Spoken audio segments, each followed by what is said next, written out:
Bien, buenas noches. Un placer poder saludarles. Quien les habla el licenciado Omar González, su tutor influencer. Estamos trabajando con la unidad educativa Psicología de la Orientación, específicamente con nuestro tercer contenido programático. Y estaremos hoy abordando algunos elementos interesantes e importantes que corresponden a esta unidad. Tenemos planteado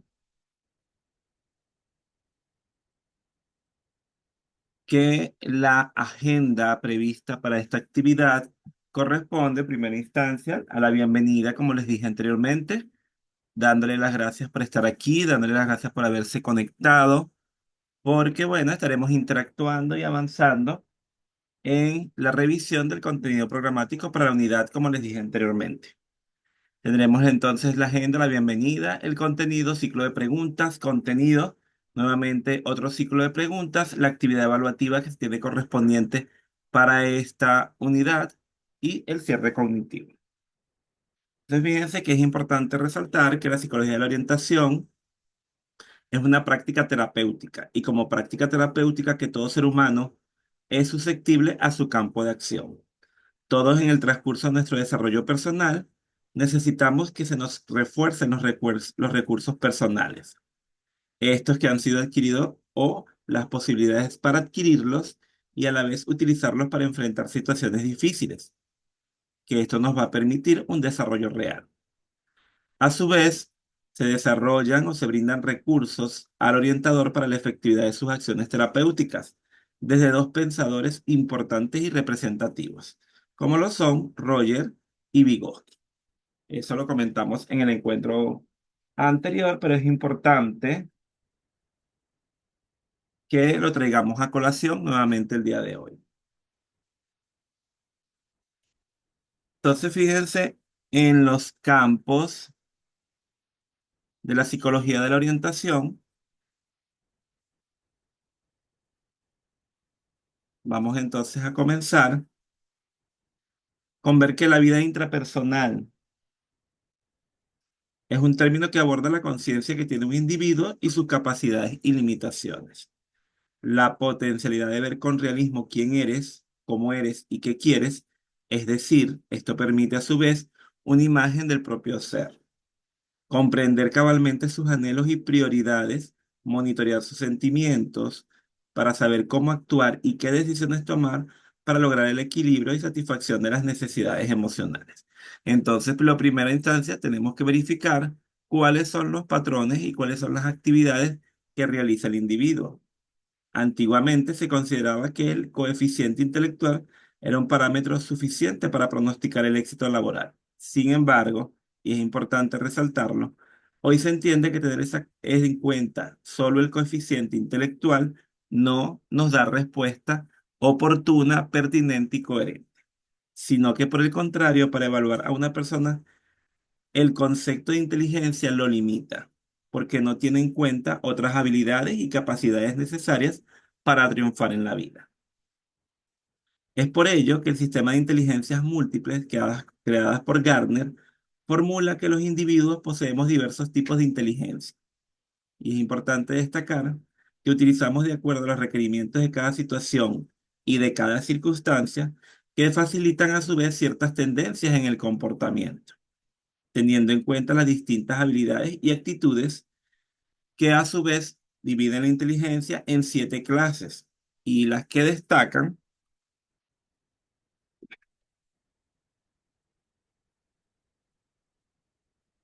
inteligencia interpersonal o capacidad para interactuar con otros, la inteligencia intrapersonal o capacidad para interactuar con su vida interior o emocional, la inteligencia espacial o visualización, inteligencia lógica matemática, que tiene que ver con el coeficiente intelectual, la inteligencia musical, que tiene que ver con toda la apropiación de sonidos y su capacidad para discernir y dialogar, la inteligencia cinético-corporal, que tiene que ver con los movimientos, los reflejos y la danza.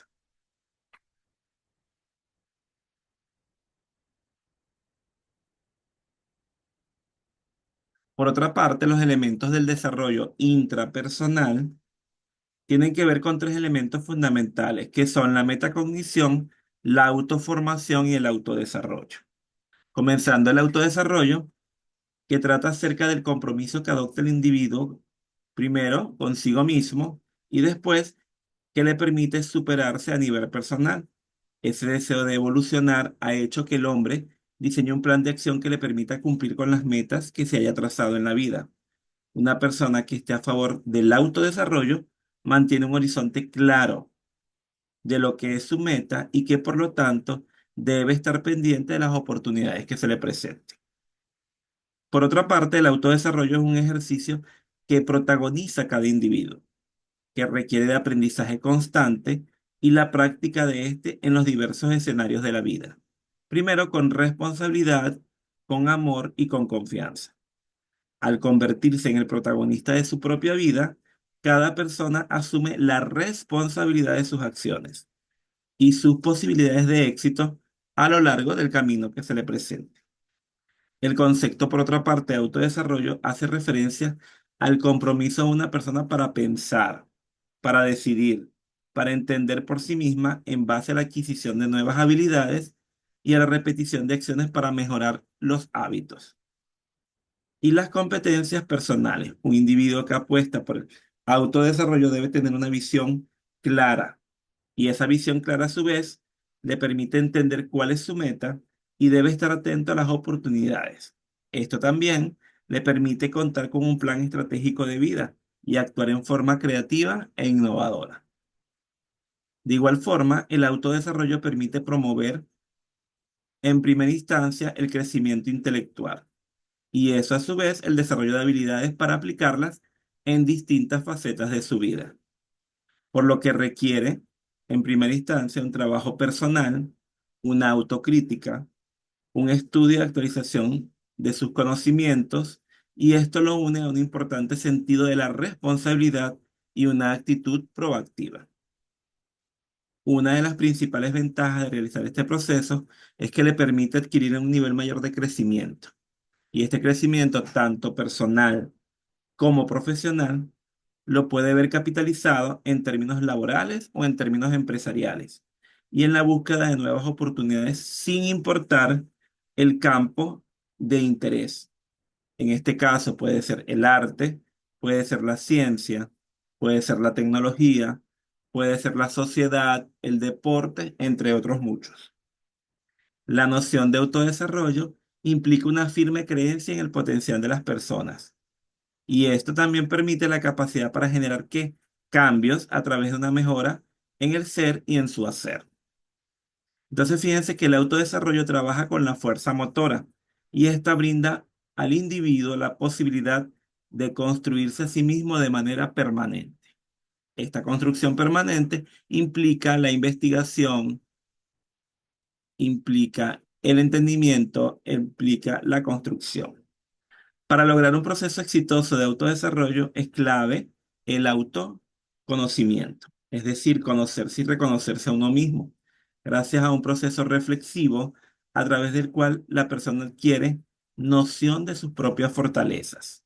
Y esa noción de esas fortalezas le permite mejorar, lo cual también a su vez permite aprovechar las oportunidades y estar preparado para los desafíos que puedan presentarse en cualquier contexto que se ubique.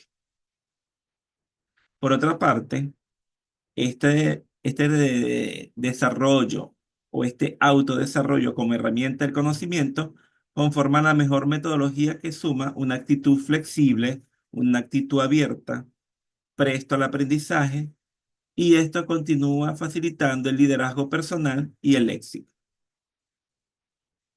También es importante resaltar la autoformación, y esta a su vez es entendida como un proceso que prepara y capacita a las personas para lograr un estilo de pensar y sentir, permitiéndose establecer un juicio crítico del contexto y de su realidad, así como también le permite optimizar las facetas que lo caracterizan.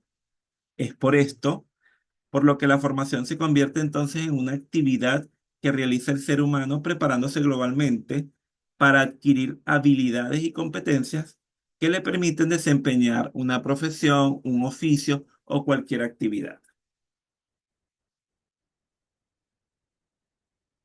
Fíjense que también se caracteriza la autoformación en llevar a cabo un aprendizaje autónomo, donde la iniciativa la toma el propio sujeto que se quiere formar, de tal manera que la persona podrá adquirir los objetivos que pretende y que persigue. Con la autoformación se sigue correctamente las instrucciones que se ofrecen para ello. También es importante destacar que en este concepto se adapta a las características individuales de cada individuo o de cada sujeto. Además que a la hora de hacer uso de la misma, se llevan a cabo materiales pedagógicos autoinstructivos, ya que el individuo se ve obligado a leer, a pensar, a resolver, a contemplar, a hacer, entre otras cosas, todo lo que le permita como individuo autónomo crecer, formarse y fortalecerse. También se trata de una pedagogía activa que deja de lado el llevar a cabo una ayuda externa del docente a través de acciones tutoriales. Es decir, cuando se habla de autoformación, la motivación o interés también son aspectos que van ligados a esta, ya que dependerá de la disposición de las personas a formarse sobre su campo profesional. Esto implica el interés propio que tenga el individuo para continuar formándose, para continuar estudiando, para continuar buscando información que le permita consolidar ese conocimiento. Entonces, fíjense que también se puede destacar distintos enfoques desde los que se puede plantear la autoformación. Para autores como Barrier, establece las diferentes perspectivas en las que dicho concepto se puede clasificar. Entonces, ¿cuáles son esos elementos fundamentales? Primero tenemos la autodidaxia. Y cuando hablamos de ella, se trata de asumir por uno mismo el conjunto de funciones de la enseñanza, habitualmente reservados a una tercera persona. Lo que se persigue allí es describir y analizar aquellas prácticas de aprendizaje independiente del sistema educativo formal, es decir, cómo el individuo desde su propia formación, desde su propia búsqueda, desde su propia socialización, desde su propia internalización, comprende cuáles son los procesos de aprendizaje. Otro elemento interesante a resaltar es la autoformación existencial. Fíjense que cuando se habla de la autoformación existencial, está destinada a aprender a ser. Es expresada bajo la reflexión interna. Y cuando hablamos de esa reflexión interna, se confronta con las experiencias de vida. Y ese confrontarse con las experiencias de vida se abarca así todos los periodos de la misma, es decir, los periodos de la vida. Y ese periodo de la vida del sujeto y de en todas las circunstancias con las que él se está presente. Es decir, con todo lo que se enfrenta, todo lo que tiene que ver, con todo lo que tiene que interrelacionarse.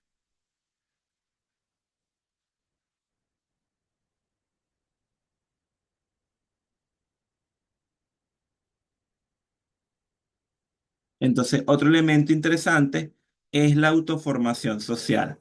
Y cuando hablamos de la autoformación social, se refiere a las numerosas formas de aprendizaje. Y en esas formas de aprendizaje que lleva a cabo la persona, pero más concretamente aquellas que provienen de la participación en diferentes grupos sociales. Entonces entendemos que esa participación en diferentes grupos sociales implica los grupos sociales familiares, los grupos sociales que tienen que ver con el trabajo, que tienen que ver con sus pares.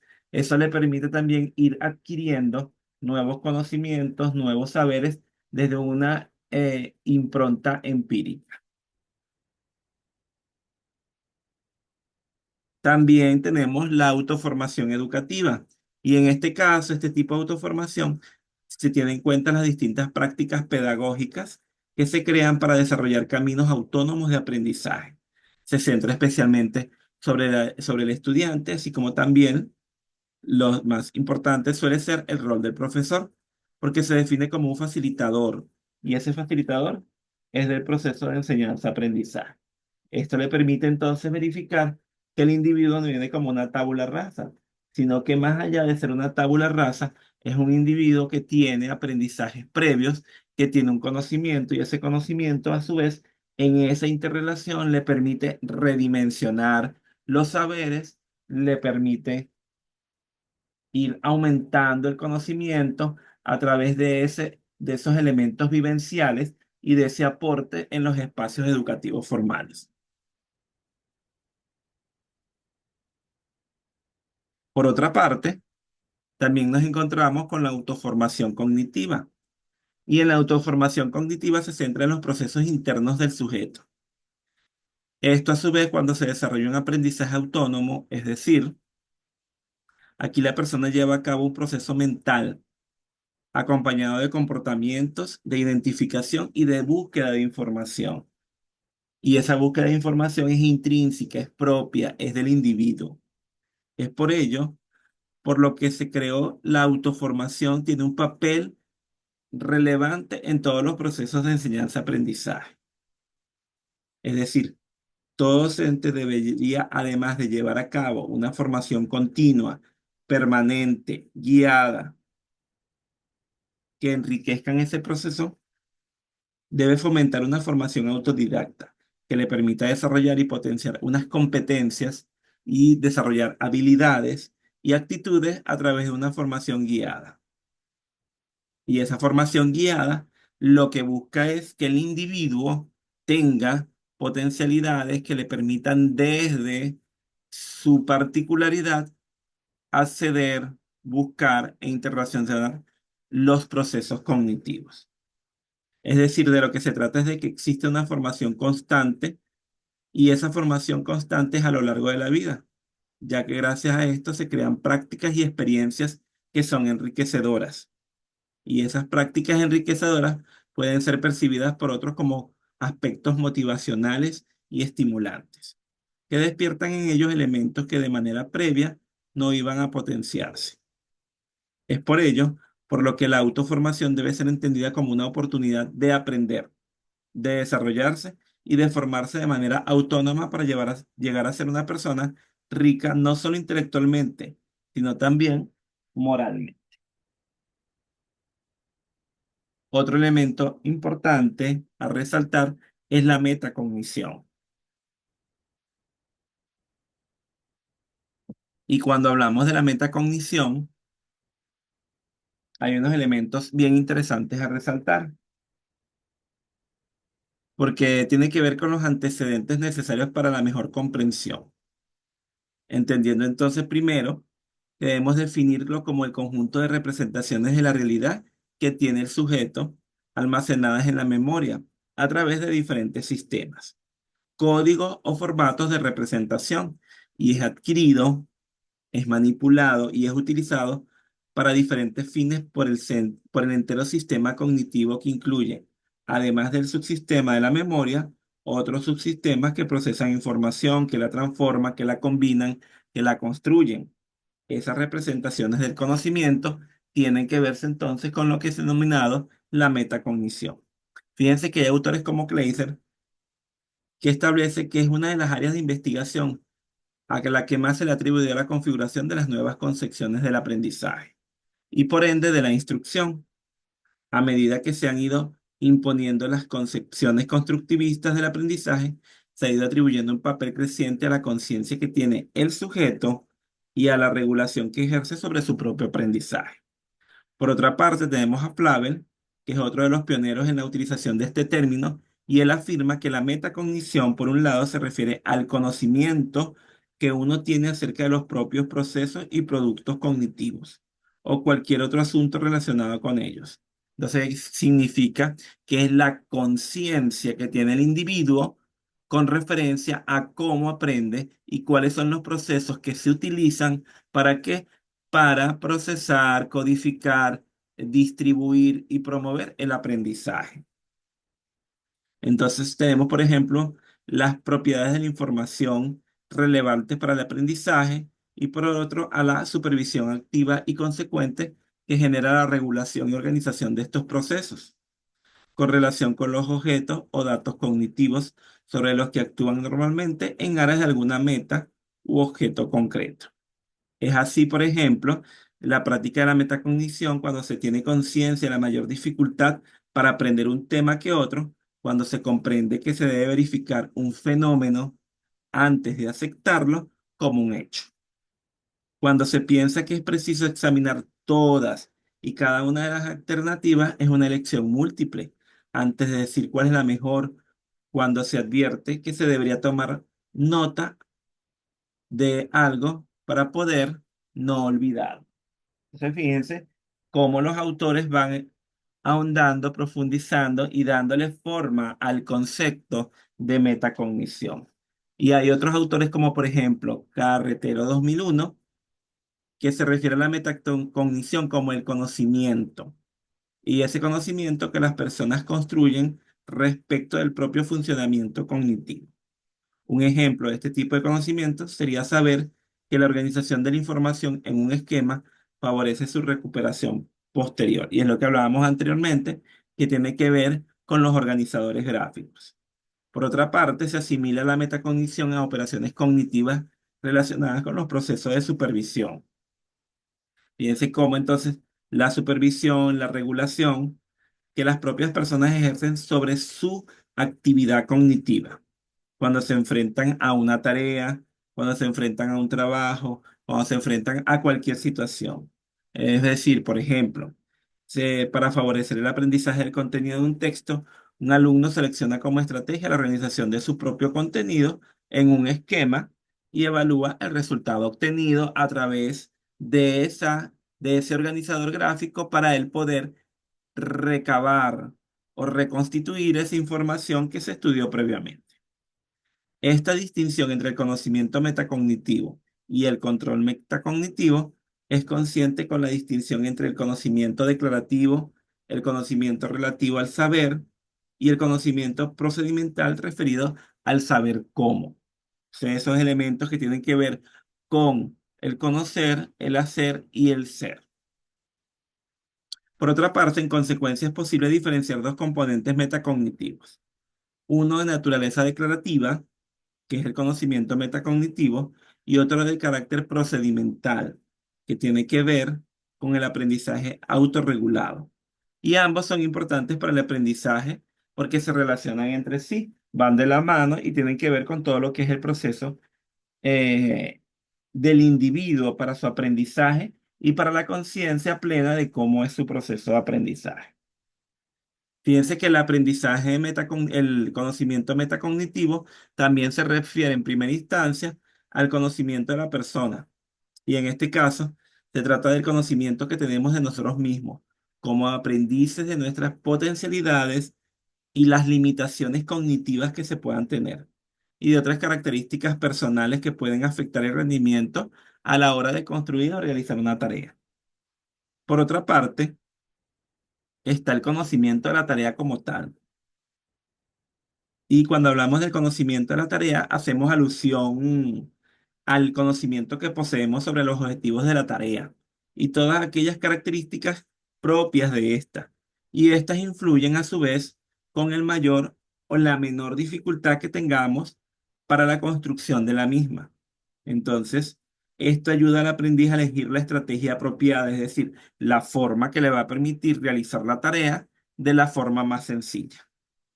Por otra parte, el conocimiento de las estrategias tiene que ver con ese repertorio de alternativas que le permiten llevar a cabo cada una de las tareas, cómo se aplicarán, las condiciones bajo las cuales las diferentes estrategias resultarán más efectivas, es decir, cómo él puede sopesar cuál estrategia le va a permitir alcanzar de forma eficiente, efectiva y eficaz la la realización de la actividad. Esto conociendo cómo es la forma más efectiva para poder alcanzarla.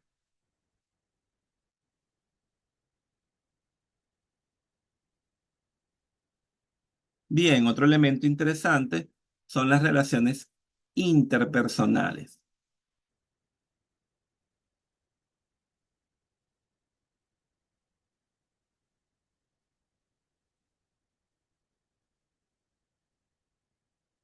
Y cuando hablamos de las relaciones interpersonales, podemos hablar que son la asociación entre dos o más personas, el concepto básico que se tiene sobre eso, lo más sucinto, y esto a su vez puede basarse en emociones y sentimientos, como el amor, el gusto artístico, el interés por los negocios, por las actividades sociales, las interacciones y formas colaborativas en el hogar, en diferentes espacios. Y allí es interesante revisar lo que habla Bowling con referencia a cada uno de estos elementos que tienen que ver con esa relación o esa interrelación entre los individuos y cómo se van relacionando tanto en la vida personal, en el ámbito laboral, en el ámbito educativo.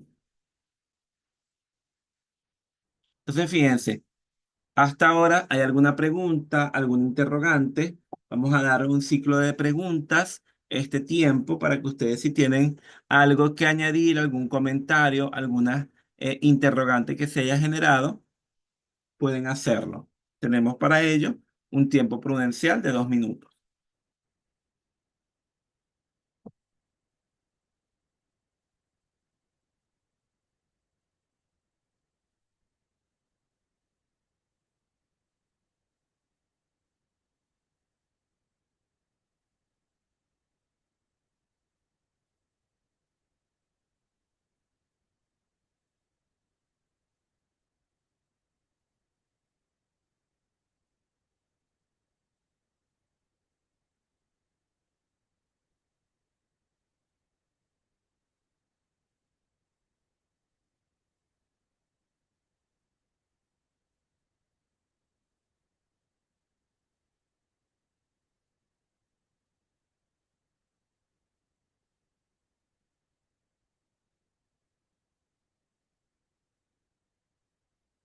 Bien, si no hay ninguna pregunta, ningún interrogante, vamos entonces a dar continuidad. Entonces, fíjense que en esas relaciones interpersonales destacan, por ejemplo, las relaciones laborales, la vida laboral. ¿Por qué la vida laboral? Bueno, por la gran cantidad de tiempo, por los amplios espacios en nuestra vida que tiene que ver con este espacio, con este ámbito. Entonces, fíjense que en el caso de las relaciones laborales, hacen referencia al sistema en el que las empresas, los trabajadores, sus representantes, de manera directa o indirectamente, la administración, quienes están en el poder, quienes están siendo los que gerencian, interactúan con el fin de establecer las normas básicas. Y esas normas básicas son las que rigen las relaciones de trabajo. Esto, a su vez, alude al campo de estudio dedicado al análisis de dichas relaciones. Su aparición es consecuencia de la revolución industrial como ese hito en la historia que marcó un antes y un después en los procesos propios del ámbito laboral. Y esto indica entonces que esa aparición trae trae como consecuencia el estudio de aquellos excesos que dieron lugar a la creación de los sindicatos como medio de representación de los trabajadores y al desarrollo de las relaciones laborales colectivas. Un sistema de relaciones laborales o industriales refleja la interacción entre los principales actores que se componen en el hecho laboral: el Estado, la empresa, las asociaciones de empresas, los sindicatos y los trabajadores que pueden participar o no en los sindicatos y cuáles son las otras entidades que están inmersas dentro de esos sindicatos y otras entidades que están encargadas de representar hipotéticamente a ese trabajador, que están hipotéticamente puestas allí para representar los intereses de los grupos que hacen vida dentro del ámbito laboral. La psicología para las relaciones laborales, fíjense que busca la integración de todos los miembros en un contexto armónico, haciendo énfasis en esto de lo armónico, bajo una atmósfera que genere productividad y que a su vez genere crecimiento. Entonces, fíjense que para mejorar el clima dentro de la empresa, la psicología para las relaciones laborales busca restablecer las líneas de comunicación, pero una comunicación a su vez que es efectiva, es decir, hacer que las redes comunicacionales se den en todos los sentidos posibles para subsanar fracturas o desacuerdos que estén rompiendo el grupo de trabajo o que puedan generar conflictos laborales. Entonces, otro elemento interesante es que la psicología para las relaciones pretende que el empleado asuma su rol específico en la organización, que actúe con iniciativa, pero bajo pautas establecidas en un consenso general. Y en este sentido es una psicología participativa que busca que el trabajador construya un mejor entorno con base en el entendimiento mutuo y el sentido de pertenencia de la empresa, del trabajo, del espacio donde se encuentra. Probablemente hablar de una disciplina independiente que lleve el nombre de psicología para las relaciones laborales sería imaginarnos demasiado. Sin embargo, la psicología en su amplia gama y diversidad de estudios se ocupa de investigar las relaciones sociales, esas relaciones que son humanas por naturaleza, en conjunción con las investigaciones que conllevan las relaciones de trabajo sobre el organismo como ente individual. En estos dos extremos de las relaciones de trabajo, no necesariamente tenemos a dos individuos.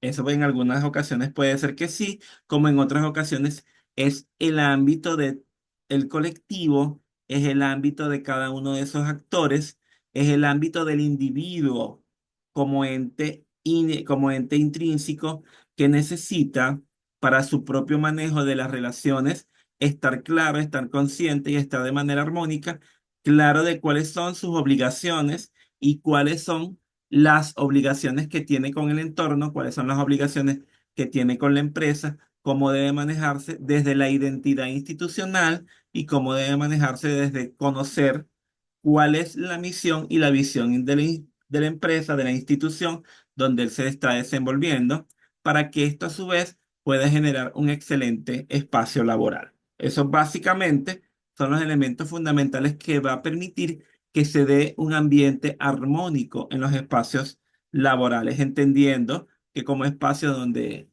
haya relaciones humanas, siempre vamos a poder encontrar posibles conflictos, pero desde la negociación, desde el manejo, desde la gestión, se puede transitar de una manera efectiva. Por otra parte, tenemos la vida como un ente saludable. Entonces ahí nos referimos a los comportamientos que disminuyen los riesgos para enfermarse, tales como un adecuado control y tratamiento de las tensiones y de las emociones, cómo vemos las emociones, un buen régimen de ejercicios, el sueño, los espacios de distracción, el control y la evitación del abuso de sustancias como la cafeína, como la nicotina, como el alcohol, como todos esos elementos que pueden generar adicción. Una correcta distribución y aprovechamiento del tiempo, entre otros de los elementos fundamentales que hay que tomar en consideración. Entonces, ¿qué se busca? Que el individuo tenga conciencia, porque al el individuo tener conciencia, él toma o asume una postura que busca la preservación de su estabilidad biopsicosocial. Y esa estabilidad biopsicosocial, entendiéndose como ese individuo que está consciente de cuáles son los elementos que afectan o son en detrimento de su estabilidad. Fíjense que, por ejemplo, autores como el doctor Morales entiende por estilos de vida el conjunto de comportamientos que un individuo concreto pone en práctica y los pone en práctica, como dijimos anteriormente, de manera consistente y de manera consciente. ¿Para qué? Para mantener en su vida una vida cotidiana saludable que puede ser pertinente para el mantenimiento de su salud o que lo coloca, por el contrario, en situación de riesgo. Y esa situación de riesgo que genera, bueno, enfermedades a corto, mediano o largo plazo. Otro autor como Boarques señala a través de sus investigaciones que hay que promover la salud a través de programas como por ejemplo el de la Universidad de Illinois, que habla del comportamiento y cómo el comportamiento conforman a su vez un estilo de vida. Y ese estilo de vida debe que ser promotor de la salud. Y ese ser promotor de la salud se constituye un instrumento consecuente para evaluar cómo la población o cómo los individuos están asumiendo su papel como generadores de su propio bienestar. Entonces, fíjense que entre los estilos de vida tenemos los comportamientos de autoautorización, la responsabilidad con la salud, el hacer ejercicio físico, el estar consciente de la nutrición, el soporte interpersonal y, por supuesto, el manejo del estrés. Cómo manejamos las emociones y cómo somos capaces de gestionarlas para entender cuáles son las limitaciones y hasta dónde son o es hasta dónde su espectro de acción como individuo y cuáles son los elementos que puede subsanar desde el orden y la pertinencia en su vida.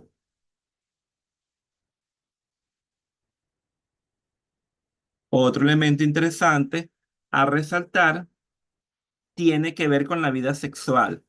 Y ahí entonces hay tres elementos importantes. En esa triada está la identificación sexual, la orientación sexual y la función sexual. Y cuando habla de esos elementos, una buena vida sexual significa un correcto estado de bienestar físico, un correcto estado de bienestar mental y un correcto estado de bienestar social. En relación con la sexualidad, requiere un enfoque positivo y respetuoso de la sexualidad y de las relaciones sexuales, así como la posibilidad de tener experiencias sexuales placenteras, seguras, libres de toda coacción, de toda discriminación, de toda violencia. Y esto a su vez está enmarcado en lo que establece la Organización Mundial de la Salud.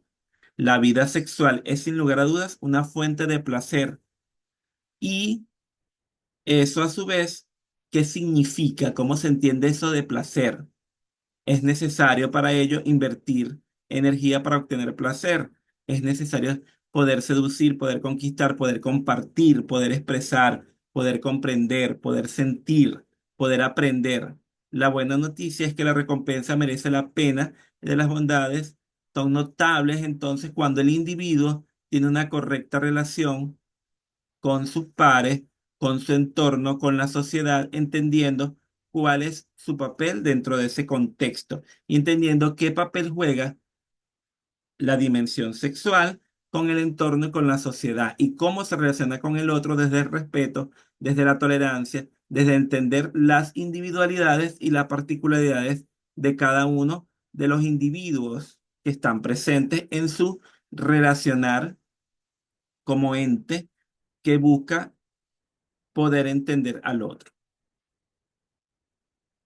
Bien, seguimos avanzando y otro elemento que es interesantísimo conversar es sobre la orientación vocacional.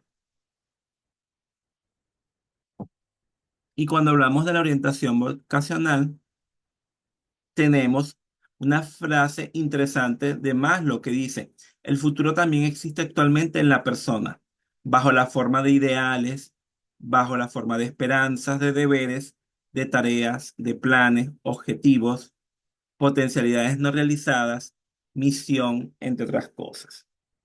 Entonces, fíjense que la orientación vocacional permite explorar y permite identificar creencias, percepciones, emociones, pensamientos y actitudes que manifiestan y realizan los estudiantes durante su formación académica, su formación profesional, su formación personal, familiar y espiritual.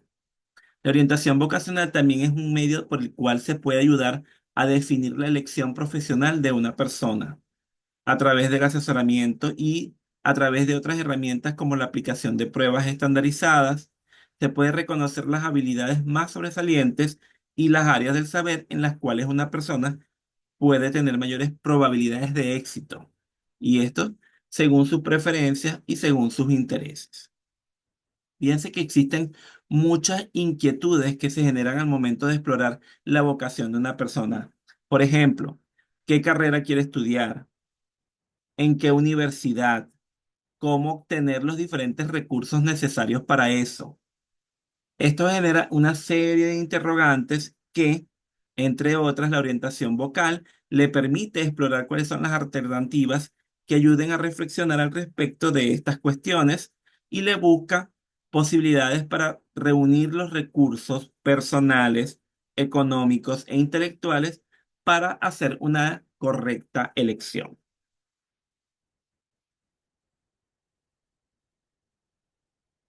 Fíjense que la orientación vocacional también es una estrategia que permite fortalecer la correcta toma de decisiones. Y esa correcta toma de decisiones permite a las personas, a través de la formulación y ejecución de su proyecto de vida. Y ese proyecto de vida, tanto personal como profesional. Eso como estrategia se vale de reconocimiento que hacen las personas de cada una de las preferencias, competencias y posibilidades individuales. Fíjense cuáles son los beneficios que puede generar la orientación vocacional, bueno, va a permitir sensibilizar a las personas acerca de la importancia del proyecto de vida. Les va a permitir orientarse y fortalecer los procesos de formación personal para la gestión adecuada del proyecto de vida y las elecciones futuras en lo profesional, en lo social, en lo familiar. Le va a permitir reconocer cuáles son sus actitudes, cuáles son sus capacidades y cuáles son las posibles posibilidades que tiene para potencializarlas y ser cada uno mejor en su ámbito. Le va a permitir también aportar información acerca de la elección de carrera y las opciones para una educación superior. Le va a ayudar a definir el interés profesional en relación a los perfiles, es decir, para dónde se direcciona, qué es lo que está más pertinente de acuerdo a sus intereses. Fortalece la motivación de las personas frente al ingreso y continuidad académica. Esto en los diferentes programas técnicos, tecnológicos, a nivel de pregrado, a nivel de posgrado. También permite a los estudiantes los procesos de identificación y reflexión sobre la identidad personal, las relaciones interpersonales, las relaciones familiares, así como la pertenencia a ambientes educativos que le contribuyen una formación integral.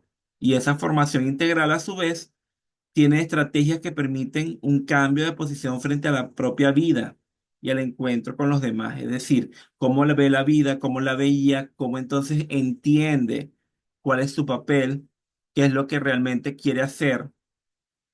Le permite identificar las diferentes creencias, le permite entender cuáles son sus pensamientos y emociones, su percepción ante las diferentes actitudes. Y esto a su vez le permite entender el sentido que tiene para la misma. Promueve la participación de los estudiantes en diferentes actividades que complementan y potencializan sus recursos. Le permite generar una identidad sólida y adaptable a la realidad social. También le va a permitir involucrar en los procesos de reconocimiento y autoaceptación. Y esto como principios fundamentales que le va a generar responsabilidad personal y social. De igual forma, la orientación vocacional educa a los estudiantes sobre los factores de riesgo que pueden coartar el encuentro con el otro en los espacios educativos, en los espacios familiares.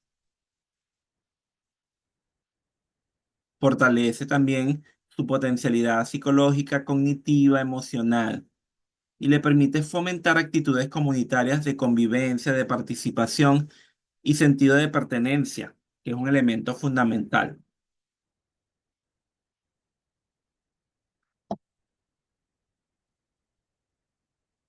Grosso modo, fíjense lo interesante que tiene que ver y todas las aristas, las dimensiones con las cuales se trabaja la orientación vocacional y el impacto que tiene en el individuo indistintamente del grupo etario en el que él se encuentra. No necesariamente se entiende orientación vocacional como esa orientación que se da para la selección o escogencia de una carrera, no. Es una orientación que tiene un amplio espectro y que busca ese acompañamiento continuo en el individuo que le va a permitir consolidar y estar claro cuál es su sentido, propósito y proyecto de vida. Bien, si hay alguna pregunta, vamos a dar nuestro segundo ciclo, recordando el tiempo previsto para ello. Si tienen alguna duda, algún interrogante que se haya generado.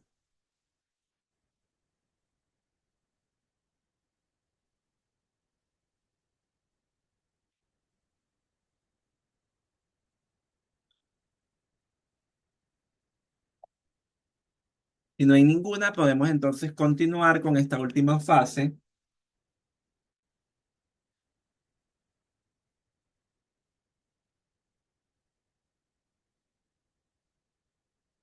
Bien, recordemos entonces que tenemos allí nuestro segundo cuestionario que tiene las interrogantes previstas, todas inherentes al contenido de esta unidad, invitándolos entonces a que lo revisen. Cualquier duda, cualquier pregunta que se pueda gestionar, recuerden que hay un banco de preguntas de las cuales se extrajo para la construcción de ese cuestionario. Muchísimas gracias por haberse conectado, recordando que ya nos encontramos prácticamente iniciando la última semana en la cual ya ustedes deben estar realizando su última actividad evaluativa. Feliz y bendecida tarde-noche. Cualquier interrogante, cualquier duda, recuerden que nos podemos conectar por los medios diseñados para tal fin.